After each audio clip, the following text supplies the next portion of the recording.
सीताराम जी के चरण कमलों में अहर्निश अनुराग रखने वाले आंजनेय हनुमान जी महाराज एवं कालजयी ग्रंथ श्रीमद् रामचरितमानस के प्रणेता अहर्निश पूज्यपाद कविता कानन केसरी संत शिरोमणि गोस्वामी तुलसीदास जी महाराज, श्री राम कथा सत्संग लिंक से जुड़े हुए समस्त समादरणीय महानुभावों, अर्चनीय वंदनीय पूजनीय माताओं तथा बहनों, आइए धर्म रथ के प्रसंग के कथा क्रम में आज हम लोग उस काव्य पंक्ति पर चर्चा करने का प्रयास करेंगे जो मंगलाचरण के अंत में आपके समक्ष रखी गई। जैसा कि समर भूमि, लंका के समर भूमि में विषादग्रस्त विभीषण को समझाते हुए भगवान राम ने धर्म रथ के विविध अंगों एवं उपांगों का वर्णन किया और उसी क्रम में आज भगवान कह रहे हैं कि हे सखा विभीषण अचल अमाल अचल मन त्रोन समाना समझम नियम सिली मुख नाना।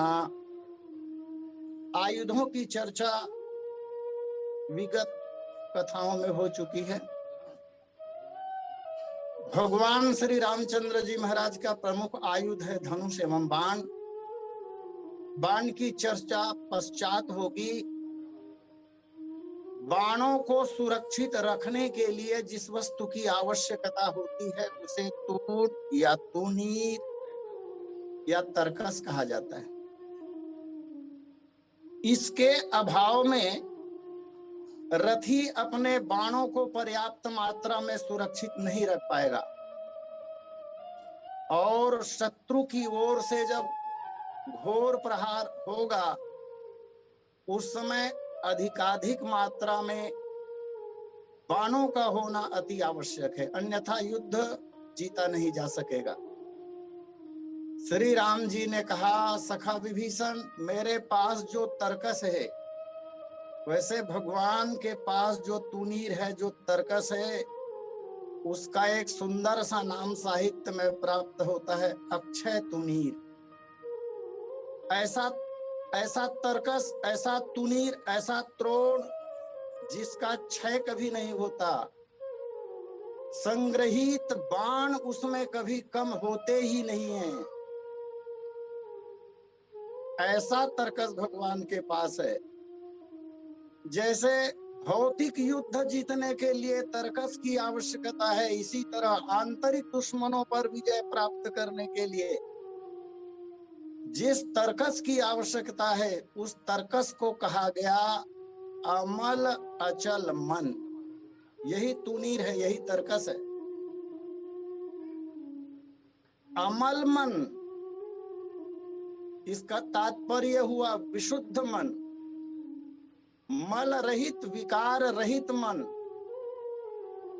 जबकि सबके अपने अपने स्वभाव होते हैं, निज स्वभाव होते हैं। जैसे जल का स्वभाव है निम्न धरातल की ओर बहना, इसी तरह मन का स्वभाव है अधोगामी होना, नीचे धरातल की ओर मन भी ले जाता है। मन का स्वभाव है पतन की ओर ले जाना। तो पतन की ओर ले जाने वाले मन को अविकारी बनाना होगा। जैसे पानी नीचे धरातल की ओर बहता है, परंतु आवश्यकता होती है जल को ऊपर चढ़ाने की, तो यंत्रों की सहायता ली जाती है। यंत्रों के माध्यम से ढलान की ओर बहने वाले पानी को ऊपर चढ़ाया जाता है। इसी तरह मन का स्वभाव नीचे की ओर ले जाना है या नीचे की ओर जाना है, उसे ऊपर उठाने के लिए मंत्रों की आवश्यकता पड़ती है। मंत्र का अर्थ वेद मंत्र भी हो सकते हैं, शिक्षा भी हो सकती है, सलाह सुझाव भी हो सकते हैं, ज्ञान भी हो सकता है, भगवत भक्ति भी हो सकती है। इनके माध्यम से मन को अविकारी बनाया जा सकता है। निर्मल मन जन सो मोहि पावा, मोहि कपट छल छिद्र न भावा। प्रभु श्री राम जी ने कहा है, भगवान निर्मल मन वालों को पसंद करते हैं। जिसका मन निज वशवर्ती हो।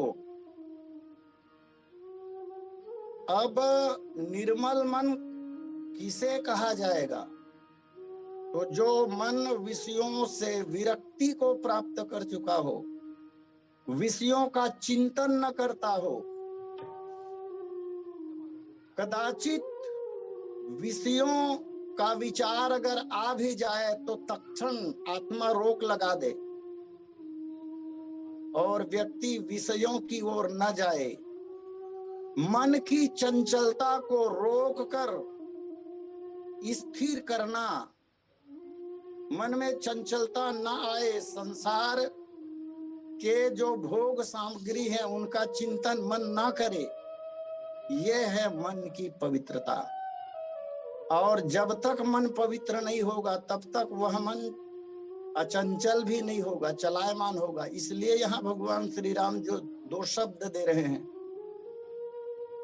अमल अचल।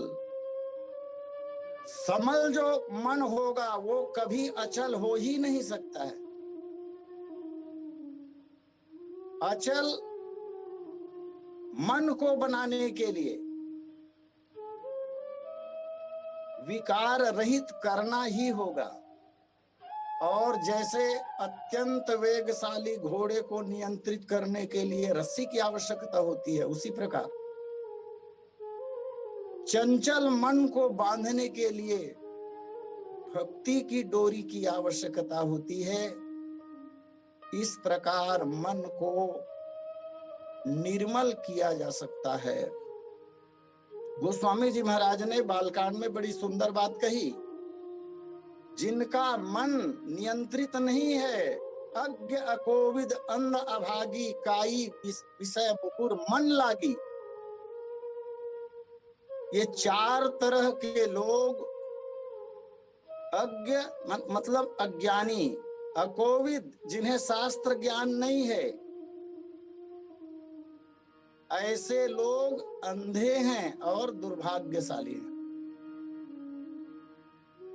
श्रुति और स्मृति का ज्ञान, ये ही दो नेत्र कहे गए हैं। श्रुतियों का ज्ञान और स्मृति का ज्ञान, मतलब वेदों का ज्ञान और धर्म शास्त्रों का ज्ञान, ये दो ही हमारे नेत्र हैं।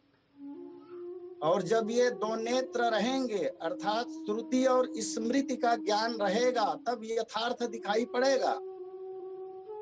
और इन दोनों में से कोई भी एक है तो वो अंधा तो नहीं है, हाँ काना जरूर कहा जाएगा। ऐसे लोग भाग्यहीन हैं। पाराशर स्मृति में महर्षि पाराशर इस बात को कहते हैं कि श्रुति और स्मृति ये दोनों नेत्र हैं। इन दोनों नेत्रों से ही जगत को देखना चाहिए। मन को निर्मल करने का यह बहुत ही अच्छा साधन है। इससे मन नियंत्रित रह सकता है। अब जिसका मन ही नियंत्रित नहीं है, जिसका मन ही चंचल है, परमार्थ के मार्ग पर ऐसा व्यक्ति एक कदम भी आगे कदापि नहीं बढ़ सकता है। मुझे एक दृष्टांत याद आती है। कहीं सत्संग सभा चल रही थी, बड़ी भीड़ भाड़ थी, लोग बैठे हुए सत्संग कर रहे थे, कथाएं चल रही थी। मन में थोड़ा सा विकार आ जाने पर उसका परिणाम क्या होता है? हम लोग कहते हैं थोड़ी सी चूक हुई है, इससे क्या हो जाता है? अरे क्या नहीं हो जाता है। पहाड़ जैसा रुई हो, उसमें थोड़ी सी आग की चिंगारी पड़ जाए तो क्या कुछ नहीं होगा?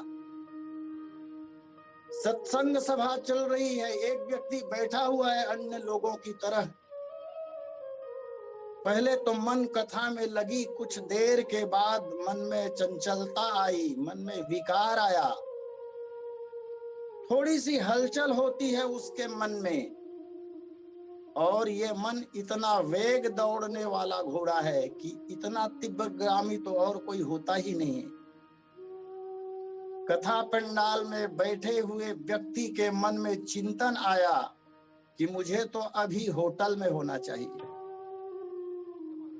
मिठाइयां नजर आने लगी, बस जैसे ही मन में ये विकार आया, मिठाइयां नजर आने लगी, आदमी बैठ नहीं सका एक क्षण भी, वहां से उठा और चला गया होटल की ओर। मन में विकार आया, मिठाई का स्मरण आया, और मिठाई का स्मरण आते ही मन ने संकेत किया पैरों को कि क्या देख रहा है तू, गतिमान हो जा, चल यहां से। आदेश हो गया मन का, पैर चलने लगा, पहुंच गया वो आदमी, होटल में पहुंच गया। पैर का कार्य खत्म हुआ, अब मन ने हाथ से कहा टटोलो जेब में पैसे, मिठाइयां खानी है। हाथ को निर्देश मिला, हाथ जेब की ओर गया और देखा फुट्टी कौड़ी नहीं, लेकिन मन में विकार आ गया है, मिठाई तो खानी ही है। देख रहा था कि उस दुकान का मालिक किधर देख रहा है, उसकी नजर किधर जा रही है। और कुछ समय पश्चात इनके समझ में बात आई कि अभी मालिक इस ओर नहीं देख रहा है, दूसरी ओर देख रहा है। और तब मन ने जीभ को निर्देश किया, ये चटोरी होती है जीभ, मिठाई का स्वाद चखना चाहती है शीघ्र। जीभ ने कहा मैं तो कुछ कर नहीं सकती अभी, जब तक हाथ में मेरा सहारा नहीं बनेगा, मिठाई तो हाथ से पकड़नी पड़ेगी। और पुनः जीभ ने निवेदन किया, हाथ से जल्दी कर, अभी सेठ इधर को नहीं देख रहा है, उसकी नजर दूसरी ओर है। हाथ बढ़ा आगे, और जैसे ही 2 लड्डू हाथ में लिए, बस देखते ही सेठ की दृष्टि घूम गई, नजर पड़ गई, 2 लड्डू से युक्त हाथ के ऊपर दौड़ कर आया, पकड़ा और खूब धुनाई की उसकी। दृष्टांत समाप्त हो जाता है। यहाँ एक छोटी सी बात थी, जिस क्षण मन में विकार आया, जेब को उसी समय टटोल लिया होता और उस योजना को निरस्त कर दिया होता तो ये नौबत न आती। इसलिए भगवान कृष्ण गीता में अर्जुन को समझाते हुए कहते हैं, अर्जुन मन एव मनुष्यानाम कारणम बंध मोक्षयोः, बंधन और मोक्ष का प्रमुख कारण और कोई नहीं, ये मन ही है। विषयों का चिंतन करता है और विषय विकार पैदा करते हैं। ये विषय ही तो नरक का द्वार खोलते हैं, नरक की ओर ले जाते हैं, व्यक्ति का पतन हो जाता है। गीता अध्याय 2 में भगवान कृष्ण ने समझाया अर्जुन को, अर्जुन मन को पवित्र करने का उपाय क्या है? मन को अगर पवित्र नहीं किए, मन अगर मल युक्त रहा, विकार युक्त रहा तो होगा क्या? राग द्वेष वियुक्तु, राग द्वेष वियुक्तुस्तु विषयांद्रियैश्चरन् आत्मवैश्यैर् विधेय आत्मा प्रसादे प्रसादमधिगच्छति, प्रसादे सर्व दुखानां हानिरस्य उपजायते, आदि आदि। राग और द्वेष ये मन को मलिन करते हैं, इसलिए इससे बचना चाहिए। गोस्वामी जी महाराज ने भी कहा है, विषय कुपंथ पाई अंकुरे, मुनि हृदय का नर बापुरे। आदमी की क्या, सामान्य लोगों की क्या बात कहें। मुनि मन्यते इति मुनि ही कहा गया है। मननशील लोगों को मुनि कहते हैं, शास्त्र चिंतन में जो सदा लगे रहते हैं, मानवता की मूल धारा में सब बहके हुए लोगों को लाने का कार्य करते हैं। ऐसे मुनियों का मन भी अवसर पाकर विषय की ओर चला जाता है। श्रीमद् भागवत महापुराण में एक कथा आती है महर्षि जैमिनी की। वेदव्यास जी महाराज के शिष्य थे ऋषि जैमिनी। वेदव्यास जी पढ़ा रहे थे तब ये युवक था, और वेदव्यास जी महाराज ने कहा कि माया बड़ी बलवती होती है, मन को बांध कर रखना आवश्यक है। थोड़ी भी असावधानी हुई तो ध्यान रखना पुत्र, ये मन पतन की ओर ले जाएगा। मन को अपने नियंत्रण में रखना चाहिए। ये बात महर्षि जैमिनी को अच्छी नहीं लगी। जैमिनी ने कहा, गुरुदेव आपका ये उपदेश मुझे अच्छा नहीं लग रहा है।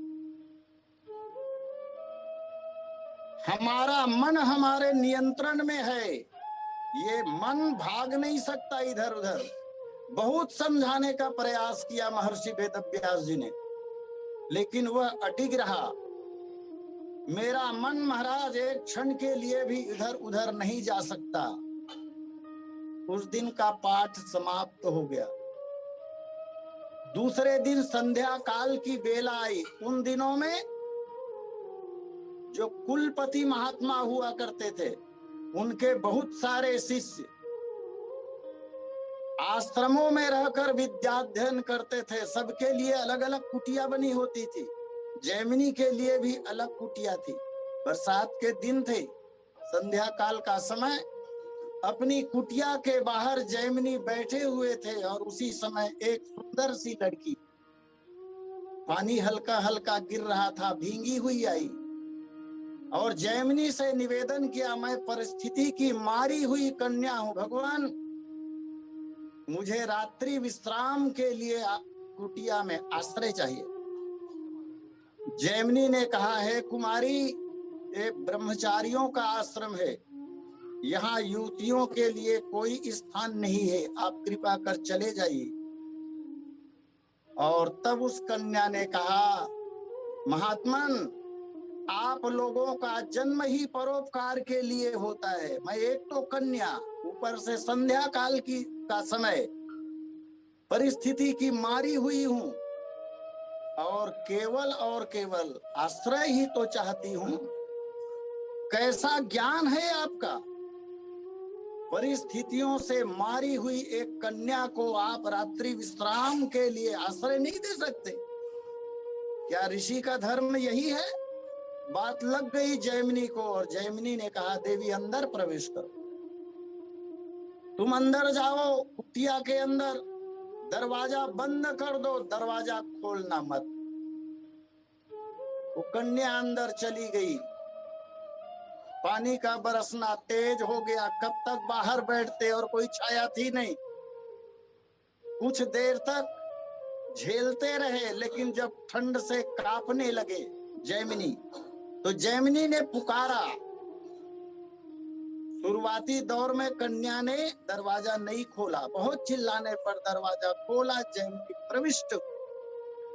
एक कोने में वो कन्या विराजमान है और दूसरे कोने में जैमिनी। नींद कहाँ, वस्त्र तो बदल लिए थे, नींद थी नहीं। मन में थोड़ी सी मलिनता आने लगी, और दूसरे कोने से ही जैमिनी ने उस कन्या से संभाषण आरंभ किया। बोले, देवी अपना परिचय तो दो, तुम कौन हो, किस प्रयोजन से इस बीहड़ जंगल में घूम रही थी, आदि आदि पूछने।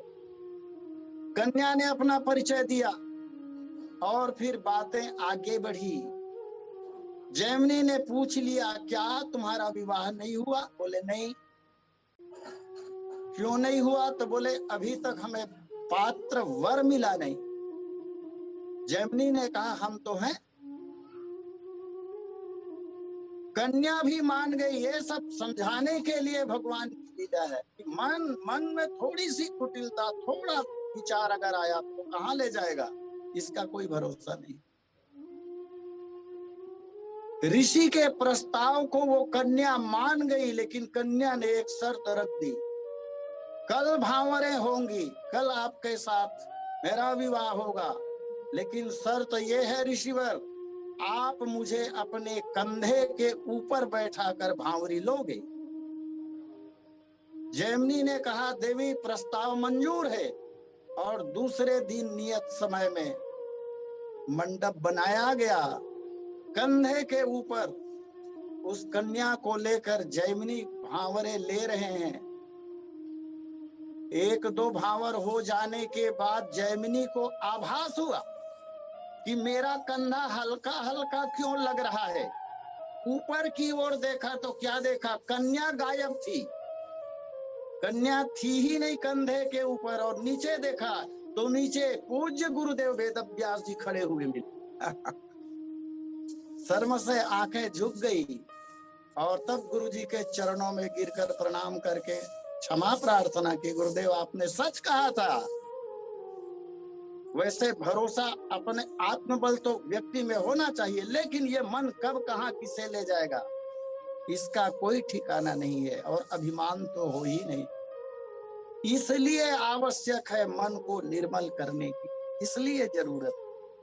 अब देखिए, जब ये निर्मल मन ही अचल होगा, निर्मल और अचल मन को ही तर्कस कहा गया है, और तर्कस जब ठीक रहेगा तब उसमें बाण सुरक्षित रहेंगे। तर्कस ही टूटा फूटा हुआ है तो बाण तो गिर जाएंगे, बाण ठहरेंगे ही नहीं टूटे फूटे तर्कस में। इसी तरह से जो मन निर्मल नहीं होगा, जो मन पवित्र नहीं होगा, वहां पर ये बाण रहेंगे नहीं। बाण क्या है ये आगे बात आएगी। स्थूल रूप में, भौतिक रूप में यही समझे, बाण रहेंगे नहीं। जो रहना चाहिए वही नहीं रहेगा तो युद्ध कैसे जीता जाएगा। भगवान राम ने कहा सखा मेरे पास पवित्र मन है, अचल मन है, यही मेरा तर्कस है। और कथाओं में बात आती है भगवान राम के पास कौन कौन से आयुध थे, कैसे उनके तर्कस थे, त्रोण थे। मुझे एक बात याद आ रही है, अरण्यकांड की वो पावन कथा। भगवान श्री रामचंद्र जी महाराज जब महर्षि अगस्त के आश्रम में पधारे, कुछ बातें हुई, और महर्षि अगस्त ने भगवान राम को जो चीजें दी थी, वहां कथा में ये लिखा हुआ है, स्थापित बाण दिए और धनुष दिए। स्थापित धनुष बाण दिए हैं। इसकी एक पृथक से कथा आती है। अयोध्या के चक्रवर्ती सम्राट महाराज रघु, असली में पुष्पक विमान महाराज रघु का ही था, कुबेर का बाद में हुआ। सामान्य तौर पर हम लोग कथा पढ़ते हैं कि कुबेर के पास पुष्पक विमान था जिसे रावण ने छीन लिया। असली में पुष्पक विमान महाराज रघु का था, और महाराज रघु ने यक्षराज कुबेर को अपना पुष्पक विमान दान में दिया। कथा ये कहती, जब वो पुष्पक विमान कुबेर के पास चला गया, उसका प्रयोग कुबेर जी करने लगे जो रावण के बड़े भाई थे। ये बात रावण को पता चला तो रावण ने अपने शौर्य का प्रदर्शन करते हुए बलात् बड़े भाई से पुष्पक विमान छीना। जब कुबेर के हाथ से पुष्पक विमान निकलकर रावण के पास चला गया, तब कुबेर ने भगवान ब्रह्मा से प्रार्थना की कि भगवान, मेरा पुष्पक विमान रावण छीन लिया है। पहले तो नाराज हुए महाराज रघु, और महाराज रघु ने अपने धनुष में बाण का संधान किया, रावण तुझे मैं छोड़ूंगा नहीं। मैंने कुबेर जी को दान में दी थी, तूने हड़प लिया, मैं छोड़ूंगा नहीं। और जब अपने धनुष में दिव्य बाण का संधान किया तो उसकी मारक क्षमता ऐसी थी कि समस्त निशाचर जाति के साथ पूरी लंका का विध्वंस कर सकता था वो बाण। ब्रह्मास्त्र ही था। जैसे ही धनुष में बाण चढ़ाने वाले थे, उसी समय चिंता हुई देवाधिदेव ब्रह्मा को। ब्रह्मा जी दौड़ कर आए और महाराज रघु के हाथों को पकड़कर रोका। बोले रघु ऐसा करो मत। क्यों? इसलिए ऐसा मत करो क्योंकि मैंने लिख दिया है कर्म रेखा रावण का, तुम्हारी मृत्यु श्री राम के हाथों होगी। और ती मार देवे तो राम जी का करी। अगर रावण का वध तुमने कर दिया तो मेरी लेखनी व्यर्थ हो जाएगी। इसलिए इस बाण को तुम छोड़ो मत। तब भगवान ब्रह्मा ने वो धनुष, दिव्य धनुष और दिव्य बाण महाराज रघु के हाथों से लेकर उसे महर्षि अगस्त के पास धरोहर के रूप में रखा और महर्षि अगस्त से कहा कि एक दिन आपके आश्रम में प्रभु राम आएंगे और इसी धनुष और बाण से, वो बाण वही बाण अमोघ बाण था, इसी धनुष और बाण से रावण का वध होगा। तो भगवान जब अगस्त के आश्रम में पधारते हैं तो वही दिव्य धनुष और बाण को महर्षि अगस्त ने प्रभु को निवेदन करके प्रदान किया।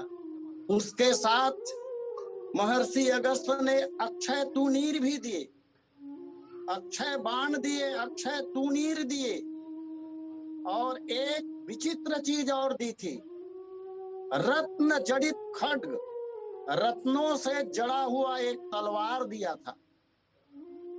और रावण के तलवार के बारे में तो सर्वविदित है, दुनिया जानती है। भगवान शंकर का दिया हुआ एक तलवार था रावण के पास जिसका नाम था चंद्रहास। और जब भगवान शंकर ने रावण को वो चंद्रहास तलवार प्रदान किया था तब सावधान किया था, लंकेश याद रहे, किसी अबला का वध करने के लिए म्यान से ये तलवार कभी खींचना मत। और जिस दिन अगर किसी महिला को मारने के लिए ये तलवार खींचोगे, ये शक्ति मेरे पास अपने आप आ जाएगी। लेकिन मति मारी गई रावण की और अशोक वाटिका में माता सीता को मारने के लिए वो तलवार निकाल लिया। मास दिवस महु कहा न माना तो मैं मारब काढ़ी कृपा न। एक कवि सुंदर तो पंक्ति में फरमाते, जैसे ही तलवार खींचा रावण ने, कवि कह रहे हैं ये हुआ सीता जी के द्वारा कही गई है, तलवार दिखाता जागमार यह काम न तेरे आएगी। अरे चला के तो देख, तलवार दिखाता जागमार यह काम न तेरे आएगी। इस सती के तन में पड़ते ही 36 टुकड़े हो जाएगी। और रावण ने जैसे ही वो तलवार निकाला, वो तलवार अपने आप लौटकर अपने विभु भगवान शंकर के पास चला गया। उसके बाद मुझे लगता है, अब यहाँ पर मेरा मौलिक विचार है, उसके बाद भी तो रावण के पास तलवार दिखता है तो मुझे लगता है नकली बनवा कर रखे थी, ऐसा लगता है। लेकिन वो चंद्रहास तो नहीं था, लौट गया था। अब बतलाइए, जिसके पास एक तलवार भी वरदानी न हो, पहले था, वो लौट गया। यहाँ पर हमारे शास्त्र हमें सावधान करते हैं कि जो दिव्य चीजें या अदिव्य चीजें, सांसारिक चीजें भी, जो चीजें प्रभु कृपा से प्राप्त हो गई हो, उनका सदा सदुपयोग करें। जब भी किसी प्राप्त वस्तु का दुरुपयोग होता है तो उसका क्षय अपने आप हो जाता है, उसकी शक्तियां अपने आप समाप्त हो जाती। कई कथाएं हैं, जैसे होलिका को वरदान प्राप्त था, तुम अग्नि स्नान कर सकती हो, जलोगी नहीं अग्नि में। तो होलिका महारानी, तुमको वरदान मिला है, तुम अग्नि स्नान रोज करो, कौन रोकता है? लेकिन किसी दूसरे को अग्नि स्नान कराओगे क्या? और जैसे ही प्रहलाद के प्रति उसकी दृष्टि बिगड़ी, ब्रह्मा जी का दिया हुआ वरदान निष्फल हो गया। माने जिन शक्तियों का, जिन वस्तुओं का हम दुरुपयोग करते हैं, उसकी शक्ति अपने आप समाप्त हो जाती है।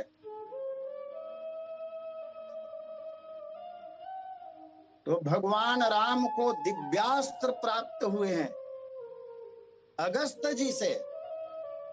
और इसके पहले गुरुदेव विश्वामित्र जब श्री राम लक्ष्मण को मांगने के लिए जाते हैं अयोध्या, बालकांड की कथा, राम और लक्ष्मण को मांगकर जब गुरुदेव विश्वामित्र अपने सिद्धाश्रम में पहुंचे तो वहां गोस्वामी जी महाराज कहते हैं, आयुध सर्व समर्पिके प्रभु निज आश्रम आनी। भगवान को अपने आश्रम में लाते हैं और आयुध सर्व समर्पिके, विश्वामित्र जी ने समस्त आयुध भगवान श्री रामचंद्र जी महाराज को समर्पित किया। जितनी विद्याएं वो जानते थे सब प्रभु को समर्पित कर दिया। जिसकी विद्या उसे वापस लौटा दी, उन्हें दे दिया, उन्हें निवेदन कर दिया। तेरा तुझको सौंपता का लागत है मोर। वर्णन ऐसा आता है ग्रंथों में, मैंने कभी पढ़ी थी, 27 प्रकार के आयुध विश्वामित्र जी ने भगवान राम को प्रदान किए। अब भला विचार किया जा सकता है, इतने आयुध रावण के पास कहाँ है, वो कैसे युद्ध जीतेगा? अधार्मिक व्यक्ति धर्म युद्ध कैसे जीतेगा? महर्षि विश्वामित्र ने भगवान राम को जो अस्त्र शस्त्र प्रदान किए उनमें कुछ आपसे निवेदन करूं। एक का नाम है दंड चक्र, धर्म चक्र, काल चक्र, विष्णु चक्र, ऐन्द्र चक्र, इसके अलावा वज्रास्त्र और भगवान शंकर का अत्यंत प्यारा शिवशूल और ब्रह्मास्त्र। दो तरह की गदा मंत्रों सहित विश्वामित्र जी ने भगवान राम को दी है। एक गदा का नाम है मोदकी और दूसरी गदा का नाम है शिखरी। ये दो गदाएं, ये तो मारने वाले आयुध हैं, बांधने वाले आयुध भी दिए। कितनी अच्छी अच्छी बातें हैं। बांधने वाली काल पाश, धर्म पाश, वरुण पाश। एक निवेदन मैं आपसे करूं, जो भगवान की निंदा करते हैं वो वरुण पाश में बांधे जाते हैं, ऐसा नियम है धर्मशास्त्र। दैत्य राजबलि ने भगवान विष्णु का अपमान कर दिया था, इसलिए बलि बांधत प्रभु बाढ़े सोतन बरनी न जाई। ये कथा हो चुकी है एक बार। ऐसे लोग वरुण पास में बांधे जाते हैं। ये वरुण पास भी विश्वामित्र जी ने भगवान राम को प्रदान किया। तो वरुण पास दो तरह की शक्तियां और दो असनी, एक शीत और दूसरा गरम। अगर दुश्मन गरम छोड़ रहा हो तो उसकी काट के लिए शीत वाला छोड़ा जाए, और शीत वाला छोड़ रहे हैं तो उसकी काट के लिए गरम वाला छोड़ा जाए, दो असनी। फिर भगवान शंकर का प्यारा एक अस्त्र जिसका नाम है शिवास्त्र। भगवान विष्णु का प्यारा अस्त्र जिसका नाम है नारायणास्त्र। अग्नि देवता का जो अस्त्र है, अग्नि देवता का सर्वाधिक प्यारा अस्त्र, इसका नाम है अग्निशिखर। वह भी विश्वामित्र जी ने भगवान राम को प्रदान की। वायव्यास्त्र, वायु छोड़ने के लिए, हवा तेज चलाने के लिए वायव्यास्त्र। मानवास्त्र भी है भगवान के पास, जिसके द्वारा मारीच को मारा था भगवान ने। मानवास्त्र की विशेषता यह है कि उसमें व्यक्ति घायल तो होगा, फेंका तो जाएगा, मरेगा नहीं। इसे ही बिना फर का बाण भी कहते। फिर मूसल, कपाल, किंकिनी, नंदन और एक विशिष्ट चीज विश्वामित्र जी जो भगवान राम को दे रहे हैं, ये गंधर्वों का प्रिय अस्त्र है। गंधर्वों का, इसका नाम है मोहनास्त्र। इसको छोड़ देने पर सब लोग मोहित हो जाते। ये रावण के पास कहां है? कैसे युद्ध जीतेगा रावण? फिर वर्षण, पानी गिराने वाला बाण छोड़े कि पानी गिरना शुरू, वर्षण। और अगर दुश्मन पानी गिरा रहा हो तो उसको सुखाने के लिए शोषण। अग्निबाण, संतापन, ताप पैदा करने वाला और कामदेव का प्रिय अस्त्र है जिसका नाम है मादन मानव, वो भगवान को प्रदान किए। मोहन, तामस आदि आदि इस तरह के 27 आयुध तो विश्वामित्र जी महाराज ने ही दिए। अब भगवान राम स्वयं विद्या निधि कहूं विद्या दीनी, गुरुगिरि गए पढ़न रघुराई, अल्पकाल विद्या सबाई। और भगवान राम के लिए एक शब्द का प्रयोग मुझे बहुत प्यारा लगता है, सर्व कला विशारद, सर्ववाद्य वादनाचार्य तक भगवान राम को कहा गया है। हालांकि बंसी ढोलक बजाते हुए दिखते नहीं है, मर्यादित जीवन है भगवान का, लेकिन दुनिया के सारे गुण जहां से निकलते हैं वो प्रभु राम, जिनके पास दिव्य और अक्षय तूनीर है, जिसकी चर्चा भगवान राम ने विषादग्रस्त विभीषण से कही। समय पूर्णता की ओर है, अपनी वाणी को विराम देते हुए